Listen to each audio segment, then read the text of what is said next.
Why would center controllers not use a descend via for a star? Aren't the standard terminal arrivals supposed to deconflict themselves from the standard instrument departures? Yes, with a little asterisk caveat. They are built to deconflict from the airport that the star and the SID are both going to or from, but not every airport is going to be using that same SID and that same star. Okay, let's take the arrivals going into the southeast corner post of Houston. There's Bush, there's Hobby. The star, the standard terminal arrival going to Bush, is either the Link or the Nancy, and the standard terminal arrival going into Hobby is either the Bay or the Pucks, and then the south satellite arrival is called the Technique.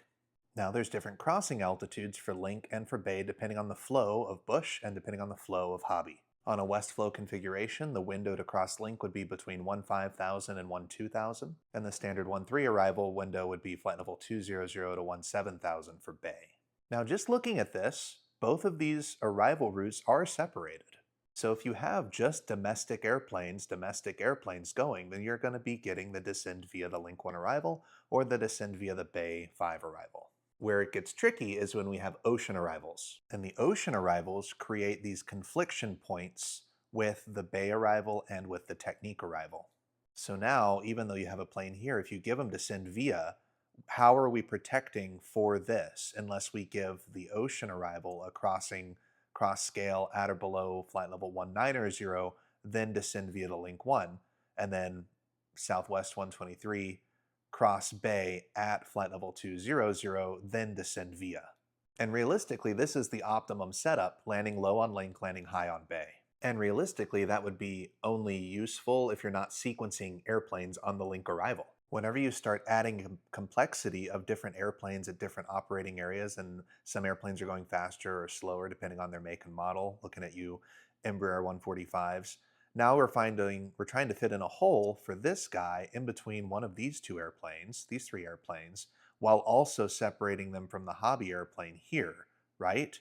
So you're kind of looking back here to see if you're going to get a sequence. So that's whenever you get the turnout. So now maybe I'm going to put him behind the Hobby guy, and once he's, clear, then we turn him back behind as everybody's moving. And then he would go behind him, he would go behind him, he would go behind him.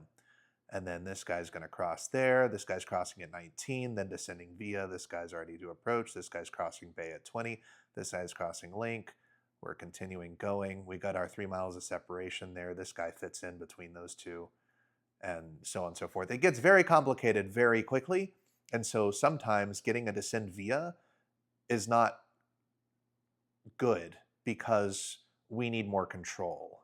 So yes, you're separated from departures, but it's not the departures that are the problem. It's the other aircraft on the parallel arrivals that are the problem. And either stepping you down reference those guys, which means you aren't getting a descend via, or vectoring you behind somebody and then giving you direct link and descend via. We understand airplanes want to remain high as long as possible, but sometimes that's not possible for the plan.